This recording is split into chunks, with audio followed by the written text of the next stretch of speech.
राधे राधे दोस्तों, स्वागत है सभी का। देखिए, हम डी ट्रिपल एस बी के प्रीवियस ईयर के क्वेश्चंस करते हैं। ये प्रॉफिट एंड लॉस की दूसरी वीडियो है।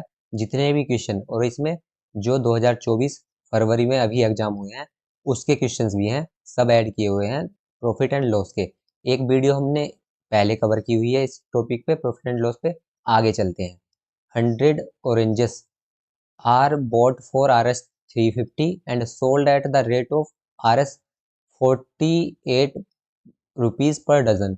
द परसेंटेज ऑफ प्रॉफिट और लॉस इज।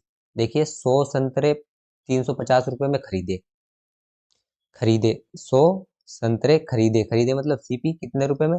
350 रुपए में। फिर क्या करा है? और 48 रुपए प्रति दर्जन। दर्जन का मतलब कितना होता है? 12। Dozen is 12। तो 12 का कितना? 48 रुपए प्रति दर्जन की दर से बेचे। बेचे मतलब एसपी। 12 का एसपी इज इक्वल टू कितना हो गया? 48 रुपीज। बताना क्या है? लाभ हुआ या हानि हुई। देखिए, जब ये अलग अलग बताया हुआ हो कि इतने ऑरेंजेस इतने में और इतने इतने में बेचे, या कोई भी वस्तु दी होगी, तो हमें एक का वैल्यू पता होना चाहिए। 100 की बताया हुआ है, यहाँ पे 48 की। तो हमें 100 ऑरेंज का सीपी पता है क्रय मूल्य, और 12 का भी क्रय मूल्य। हमें एक एक का पता होना चाहिए, एक का क्रय मूल्य कितना होगा, एक का सीपी। तो कैसे निकालूंगा? 100 इधर गुणा में है, इधर आके भाग में हो जाएगा। तो 350/100 रुपीज है ना। तो एक का सीपी कितना हो गया? 100 से भाग दे दूंगा तो एक का सीपी इक्वल टू हो गया, यहाँ पर पॉइंट लग जाएगा 3.50 रुपीज। ऐसे ही एक का मुझे एसपी पता होना चाहिए। एक का एसपी क्या हो जाएगा? 12 इधर भाग में, 12 इधर भाग में हो जाएगा, तो 12 चौक 48, 4 रुपए। देखिए, एक वस्तु उसने कितने की खरीदी? 3.5 रुपए की खरीदी।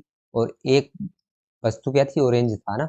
तो एक ऑरेंज को, एक संतरे को उसने 3.5, सॉरी 3.50 रुपए में, 3.5 रुपए में खरीदा और 4 रुपए में बेच दिया। तो कितना लाभ हो गया उसे? उसे हो गया 50 पैसे का। 50 पैसे का लाभ हुआ, 0.5 रुपीज का। क्या बताना है? लाभ कितना हुआ? तो 0.50 का लाभ हुआ। और लाभ किस पे काउंट होता है? सीपी पर, क्रय मूल्य पर। 3.50 बटे में और मल्टीप्लाई बाई 100 परसेंटेज निकालने के लिए। यही तो होता है परसेंटेज। प्रॉफिट परसेंटेज क्या होता है? यही होता है, profit upon CP multiply by 100। अब ये 0.20 से तो ये दो हट गए क्योंकि पॉइंट सेम ही है। मल्टीप्लाई कैलकुलेट कर लेते हैं। 0 से 0 गया, 5 है ना, 5 5 सत्ते 35। कितना आ गया? 100/7 आ गया। 100/7 और ये क्या आया? प्रॉफिट आया। तो ऑप्शन नंबर डी करेक्ट होगा। इजी ही क्वेश्चन था। आगे चलते हैं नेक्स्ट क्वेश्चन पे। क्वेश्चन है, अगर आपको समझ नहीं आया हो तो वापस करके देख लेना वीडियो। स्पीड अगर धीरे लग रही है तो तेज कर लो, धीमी है स्लो कर लेना। The price of coal is increase by 20%। By what percent a family should decrease its consumption so that expenditure remain same.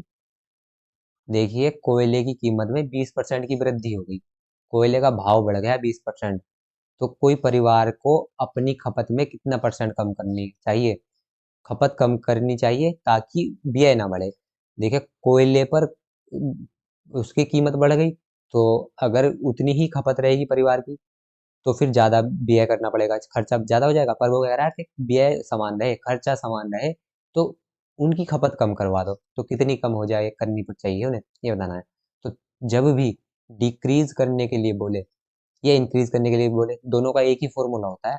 देखिए, यहाँ पर लिख देता हूँ। यहाँ पर हमारा केस में डिक्रीज बताना है कि कितना डिक्रीज करना है। डिक्रीज मतलब कमी, कमी कितनी करनी है।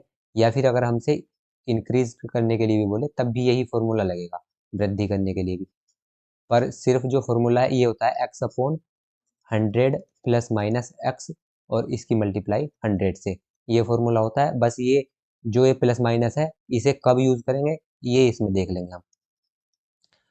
तो हमें बताना है कितना डिक्रीज करे। तो डिक्रीज करना या कमी करनी कितनी है ये बताना है। एक्स जो है ये परसेंट है, तो ये एक्स कितना परसेंट दिया हुआ है? देखिए, 20% दिया हुआ है, तो 20 अपॉन 100। अब यहाँ पर प्लस लगाऊं या माइनस, क्योंकि ये 20% क्या है? देखिए, जब लॉस होता है तो मैं माइनस का लेता हूँ, प्रॉफिट होता है तो प्लस का लेता हूँ। ऐसे ही ये इंक्रीज्ड है, तो इंक्रीज्ड के केस में तो मैं प्लस लूंगा, और अगर डिक्रीज दिया होता है 20% तो मैं माइनस लेता। तो अभी क्या लूंगा मैं? क्योंकि इंक्रीज्ड है, या फिर इंग्लिश हिंदी में देखेंगे 20% की वृद्धि, तो वृद्धि के लिए मैं प्लस का लूंगा ये 20। और अगर यहाँ कमी दिया होता 20% की कमी तो माइनस लेता। Multiply by 100। देखिए, ये कितना हो गया? 20 अपॉन, ये हो गया 120 गुणा 100। 20 6 से बार कटेगा और ये कितना आ गया 50। 100/3 आया, 2 से काट सकता हूँ, 2 से कटा 50 बार और 2 से 3 बार, 50/3% आ गया। तो ऑप्शन नंबर डी करेक्ट होगा। सेम क्वेश्चन आपको करना है, अगर समझ नहीं आया तो एक बार वापस करके देख लेना वीडियो। देखिए सेम क्वेश्चन मैं आपको दे रहा हूँ, इसमें आपको करना है the price of coal is, यहाँ पर इंक्रीज की जगह डिक्रीज कर लो, डिक्रीज्ड बाई 20%। यहाँ पर कोयले की कीमत में 20% की वृद्धि ना होकर कमी हुई, तो अब उसे कितनी वृद्धि करनी चाहिए खपत में कि मूल्य समान रहे। तो अब कितना इंक्रीज करेगा वो, ये बताना है आपको। इसका क्वेश्चन नंबर 14 है ये। तो इसका आंसर बताना कमेंट करके कितना आएगा। इसके ऑप्शंस दे देता हूँ मैं, 20%, 25% और 15% और 33 से ही 1/3%, ये इसके ऑप्शन है। कमेंट करके जरूर बताना। ये क्वेश्चन देखिए प्रीवियस ईयर के क्वेश्चन पेपर में आया हुआ है, ये भी ऐसा भी आ सकता है, तो ये आपको बताना है। बस यहाँ पर देखिए एक्स तो 20% ही है, अब यहाँ पर प्लस लेंगे या माइनस, क्योंकि यहाँ पर अब डिक्रीज बोला है या कमी बोला है मैंने, तो यहाँ पर माइनस का लेंगे। चलो करके बताना इसका आंसर। नेक्स्ट क्वेश्चन पे चलते हैं। If selling price of N article is 8/5 time it's cost price, the profit percent on it is. Easy question है बहुत। एक वस्तु का विक्रय मूल्य, विक्रय मूल्य मतलब एसपी कितना है, उसके क्रय मूल्य का 8/5 है। क्रय मूल्य सीपी का मतलब गुणा 8/5 है, बराबर है मतलब, है ना। एक वस्तु का विक्रय मूल्य, the selling price of an article, तो एसपी इज इक्वल कितना है 8/5 टाइम्स इट कॉस्ट प्राइस का ये। बस, तो इजी क्वेश्चन है। ऐसे में क्या करता हूँ मैं, सीपी एसपी एक साइड, तो ये कितना हो जाएगा SP/CP इज इक्वल टू 8/5 है। तो इसका मतलब ये होगा कि SP है 8 रुपये, CP है 5 रुपये। तो 5 रुपये में खरीदा, 8 रुपये में बेच दिया, तो कितना लाभ हुआ 3 रुपये का। और लाभ किस पे काउंट होता है हमारा, सीपी पर। तो बटे में 5 और मल्टीप्लाई बाई 100 परसेंटेज निकालने के लिए 5 से काटूंगा 20 और 20 दिया 60, 60% हो गया। ऑप्शन नंबर डी करेक्ट हो गया। अगर समझ नहीं आया वीडियो वापस करके देख लो। नेक्स्ट क्वेश्चन पे चलते हैं। A person buys some pencils at 5 for a rupee and sells them at 3 for a rupee. His gain percent will be। अच्छा, एक व्यक्ति कुछ पेंसिलें 1 रुपए में 5 की दर से खरीदता है और उन्हें 1 रुपए में 3 पेंसिल बेच देता है। देखिए सेम है, ऐसा हमने पीछे भी किया हुआ है। क्या बता रहा है, कुछ पेंसिलें 1 रुपए में 5 की दर से, 1 रुपए में कितनी बेच दी उसने, 5 पेंसिलें खरीदी। 5 का सीपी हो गया ना, 5 की दर से खरीदी, मतलब कि 5 का सीपी कितना है 1 रुपए। और ऐसे ही आगे क्या बताया, उन्हें 1 रुपए में 3 पेंसिलें बेचता है, 3 पेंसिलें बेच दी कितने में, 1 रुपए में। तो हमें क्या पता होना चाहिए, एक का सीपी पता होना चाहिए, एक का एसपी पता होना चाहिए। तो एक का सीपी कैसे निकालूंगा, 5 इधर भाग में 1/5 रुपए हो गया, और एक का एसपी निकालूंगा तो 3 इधर भाग में 1/3 रुपए। बताना क्या है, लाभ बताना है, लाभ का परसेंट बताना है। प्रॉफिट परसेंट इक्वल टू क्या होता है, प्रॉफिट। प्रॉफिट कैसे निकालूंगा, जब मैं विक्रय मूल्य में से एसपी में से सीपी घटा दूंगा। तो 1/3 माइनस 1/5, और बटे में क्या लिखते हैं, प्रॉफिट किस पे काउंट होता है, सीपी पे हमेशा। दोनों ही चीज सीपी पर होती है, प्रॉफिट हो या लॉस, मल्टीप्लाई बाई 100। 1/3 में से 1/5 जाएगा, तो देखो इसमें क्या लूंगा मैं, इसे करने के लिए पहले मुझे एलसीएम लेना होगा। तो एलसीएम आ गया 15, और यहाँ पर हो गया 5 माइनस 3/1/5। तो 5 तो सबसे ऊपर चला जाएगा, 5 ऊपर और एक यहीं पर, मल्टीप्लाई बाई 100। ये 5 में से 3 गया तो बचा 2, 5 से काट दूंगा, 5 गया 5, 5 दिया 15। ये कितना आ गया, 2, 2 की मल्टीप्लाई 100 से होगी तो 200/3। तो ये आ गया हमारा ऑप्शन नंबर ए करेक्ट हो जाएगा। समझ नहीं आया वापस करके देख लेना वीडियो, इजी ही क्वेश्चन था, ऐसे तो हमने भी किया था एक और। नेक्स्ट है the ratio of cost price and selling price is 5 for the loss percent बताना है। इजी क्वेश्चन है बहुत ही। देखिए कॉस्ट प्राइस और सेलिंग प्राइस, इन दोनों का रेशियो दिया गया है कितना, 5:4। तो बस क्रय मूल्य हो गया 5 रुपए और विक्रय मूल्य हो गया 4 रुपए, तो हानि हो गई उसे, हानि कितने की होगी 1 रुपए की। और किस पे काउंट होती है, सीपी पर, बटे में 5 गुणा 100। 5 से काटेंगे 20% आ गया, ऑप्शन नंबर ए करेक्ट होगा। इजी क्वेश्चन था। नेक्स्ट पे चलते हैं। A man buys a cycle for RS 1400 and sells it at a loss of 15%. What is the selling price of the cycle? एक व्यक्ति 1400 रुपये में साइकिल खरीदता है, तो CP हो गया 1400 रुपये, और इसे 15% की हानि पर लॉस परसेंट दिया हुआ है 15%। साइकिल का विक्रय मूल्य बताओ। विक्रय मूल्य बताना है। विक्रय मूल्य क्या होता है? क्रय मूल्य गुणा गुणा 100 प्लस माइनस लाभ या हानि। हानि दी गई है तो हानि कितना हो जाएगा? 15% घटाऊंगा 100 में से 15 गया तो 85/100। 2 जीरो से दो जीरो गए। 14 की 85 से गुणा करूंगा मैं, तो कितना हो जाएगा? 14×5 = 70, 7 और 14×8 = 112, 112 और 7 119, तो कितना हो गया? 1190 हो गया। ऑप्शन नंबर बी करेक्ट होगा। इजी क्वेश्चन था बहुत। नेक्स्ट पे चलते हैं। An article is sold at a loss of 10%, had it been sold for RS more than there would have been a gain of 25/2% on it. The cost price of article. जा, एक वस्तु को 10% की हानि पर बेचता है, यदि इसे 9 रुपए अधिक पर बेचा जाता तो इतने रुपए का लाभ होता। देखिए, 2 बार बेचने की बात कर रहा है वो, कि एक वस्तु को बेचा गया तो 10% की हानि हो गई, और अगर वो जितने में बेचा 9 रुपए ज्यादा में बेचे, तो अब उसे क्या होगा?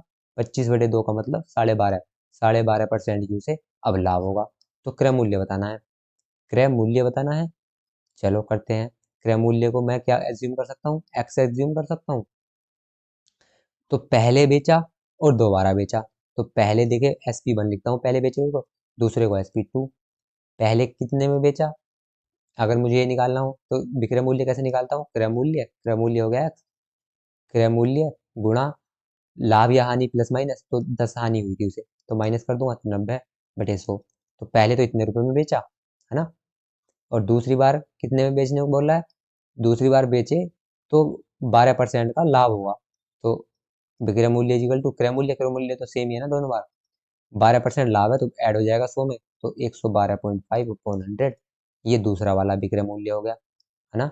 ये पहला विक्रय मूल्य था ये वाला, और ये दूसरा विक्रय मूल्य हो गया। तो इन दोनों में अंतर बता रहा है, 9 रुपए है इन दोनों का अंतर। तो ऐसे ही मैं इन दोनों का अंतर कर दूंगा 9 रुपए। ये वाला ज्यादा है तो इसे पहले लिखूंगा। ये हो गया 112.5/100x minus 90x/100 is equal to कितना है? 9 रुपीज। अब इन दोनों को मुझे घटाना हो तो क्या? 100 में LCM लूंगा, और यहाँ पर 112 में से 90 घट जाएगा, ये तो सेम तो कॉमन था ये तो 112.5 में से 90 गया तो 22.5x बचा इजिकल टू 9।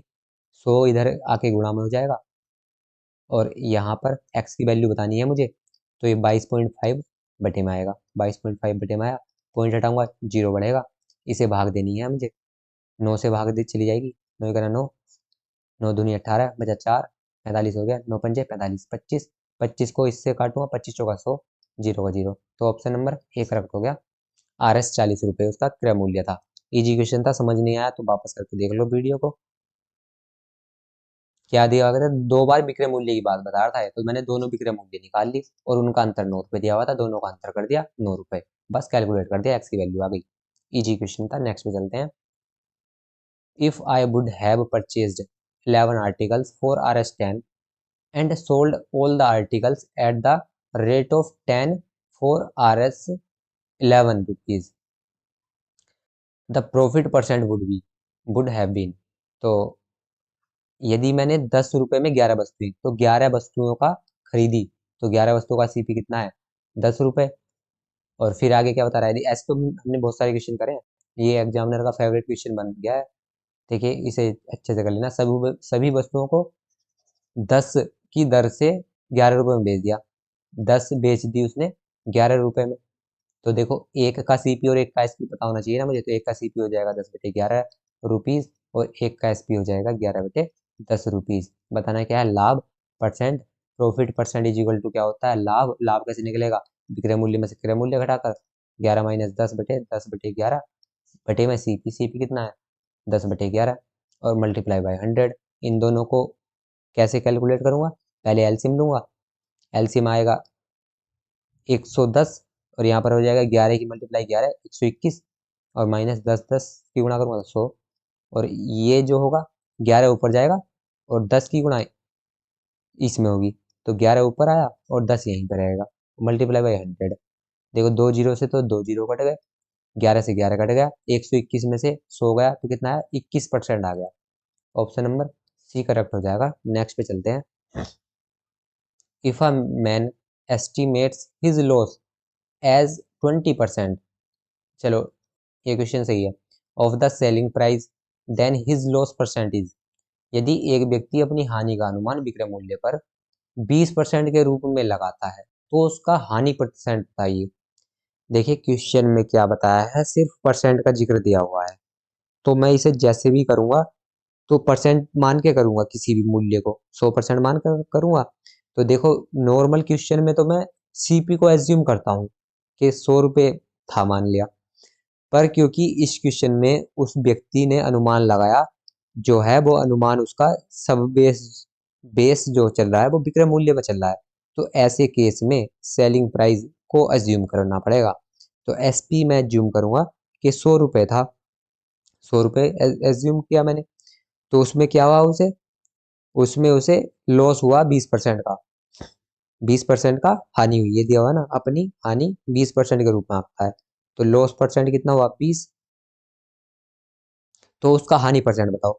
देखो मुझे एसपी भी बताया कि 100 रुपये में उसने बेची और उसे 20 रुपये का हानि हुई, 100 रुपये, क्योंकि ये अब जब परसेंट है तो मैं इसे चाहे तो रुपये मान लूँ कि 100 रुपये में उसने बेचा और 20 रुपये का हानि हो गई, तो मुझे कितने रुपए में खरीदी होगी उसने, 100 रुपये में बेचकर 20 रुपये की हानि हो रही है, तो 100 + 20 है ना, 100 + 20 रुपये में खरीदी होगी, तभी तो 20 रुपये की हानि हो गई 100 रुपये में बेचने पर, तो 120 रुपये हो गया उसका क्रय मूल्य। बताना क्या है, हानि परसेंट, हानि परसेंट इजी है, अब तो हानि परसेंट लॉस परसेंट बताना है, तो लॉस कितने रुपए का हुआ 20 रुपये का, और किस पे काउंट होता है सीपी पर, 120 गुणा 100, 20 छक्का 120, 100/6 मतलब 50/3%। ऑप्शन नंबर डी करेक्ट हो गया।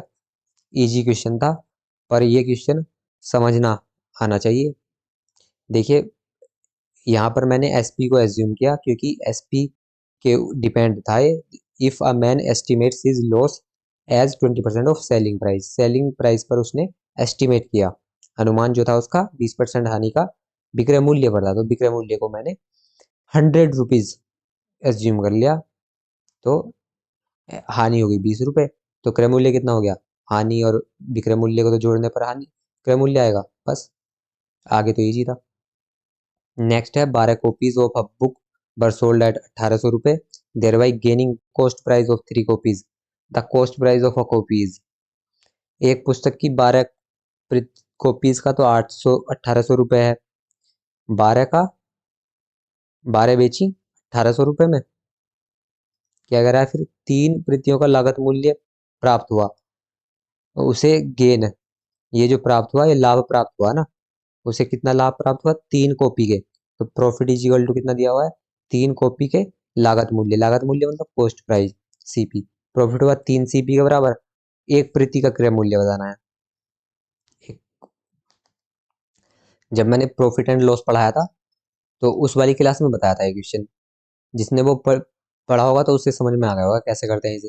देखिए लाभ दिया गया है 3 सीपी के बराबर, तो लाभ इजिकल टू होता क्या है, लाभ हमारा कब होता है प्रॉफिट, प्रॉफिट हमें तब होता है जब एसपी में से अगर मैं सीपी विक्रय मूल्य में से क्रय मूल्य को घटा दूं तो वो लाभ ही तो बचा हमारा, जितने में बेच दी उसमें से जितने में खरीदी थी उसे उस मूल्य को घटा दो तो लाभ बचता है, तो लाभ दिया हुआ कितना का है 3 सीपी के बराबर लाभ हुआ, और कितने एसपी पर 12 एसपी पर, और ये जो बचा हुई चीज होती है सीपी, तो ये कितना एज्यूम करते हैं हम, जितने एसपी की बात चलती है उतने ही सीपी को लेते हैं, क्योंकि जितने वस्तुएं उसने बेची, जितनी खरीद जितनी बेची उतनी ही तो खरीदी हुई मूल्य पर काउंट करेंगे हम। तो देखो ये सीपी इधर माइनस का है, इधर जाके प्लस का हो जाएगा, एक साइड लेके जाने होंगे ना सीपी सीपी, तो 3 सीपी थे 12 आकर इधर प्लस हो गए, तो कितने हो गए 15 CP is equal to 12 SP. अब एसपी और सीपी एक साइड, तो एसपी इधर लेके जाऊंगा तो CP बटे SP इजिकल टू कितना हो गया 12/15। 3 से कर सकता है, 3 चौक 12, 3 पंजे 15। तो CP मतलब क्रय मूल्य आ गया 4 रुपये और SP विक्रय मूल्य आ गया 5 रुपये। तो कितने रुपए का लाभ हुआ उसे? अच्छा, लाभ हुआ उसे 1 रुपये का। और किस पर लाभ होता है? क्रय मूल्य पर, मल्टीप्लाई बाई 100। तो कितना आ गया, 4 से 100 को काटूंगा, 25% का लाभ हुआ उसे। 25% का लाभ हुआ तो एक कॉपी पर भी तो उसे 25% का लाभ हुआ, 2 पर भी, 3 पर भी, 50 पर भी। 12 की बात चली तो 12 पे भी रहना। अब क्या बताना है? एक कॉपी का क्रय मूल्य बताओ, कॉस्ट प्राइस बताना है एक का। तो मुझे एक का पहले एसपी पता होना चाहिए ना। तो एक का एसपी कैसे निकलेगा? 12 का एसपी तो पता है मुझे 1800। तो एक का एसपी निकाल लूंगा, तो एक का एसपी हो जाएगा 12 से भाग दे दूंगा इसे 1800 को। तो 12 का ना 12 बचा 6, जीरो हो गया, 12 पंजे 60 और जीरो का जीरो। 150 रुपये आ गया। एक का एसपी कितना हो गया? एक कॉपी की कीमत 150 रुपये आ गई। तो अब मुझे क्या बताना है? क्रय मूल्य बताना है एक कॉपी का। एक कॉपी का विक्रय मूल्य 150 है, तो क्रय मूल्य क्या हो जाएगा? क्रय मूल्य इजिकल टू होता है विक्रय मूल्य 150 गुणा 100 बटे में 100 प्लस माइनस प्रॉफिट या लॉस। तो उसे हुआ क्या? प्रॉफिट हुआ 25% का, तो 1/125 है ना। अब ये करेगा 25 चौका 100, 25 पंजे 125, 5 तिया 15, क्या बचा? 3 और 4, 3 चौक 12, 120 रुपए उसकी एक कॉपी की क्रय मूल्य आ गया। तो ऑप्शन नंबर कौन सा करेक्ट हो गया? ऑप्शन नंबर ए करेक्ट हो गया। अच्छा क्वेश्चन था, बढ़िया क्वेश्चन था। नेक्स्ट है अ सेल्स ए। अच्छा, ए है, A sells a bicycle to B at a profit of 20%, we sells it to C. A ने बी को 20% प्रॉफिट पर और बी ने सी को 25% प्रॉफिट पर। If C pays Rs 225 for it, the cost price of the cycle for A is। देखो, ए ने B को 20% लाभ पर, बी ने सी को 25% लाभ पर बेचा। तो सी ने कितने रुपए दिए? सी को देने पड़े 225 रुपए। तो बताना क्या है? ए के लिए साइकिल का क्रय मूल्य कि ए ने कितने रुपए में खरीदी थी।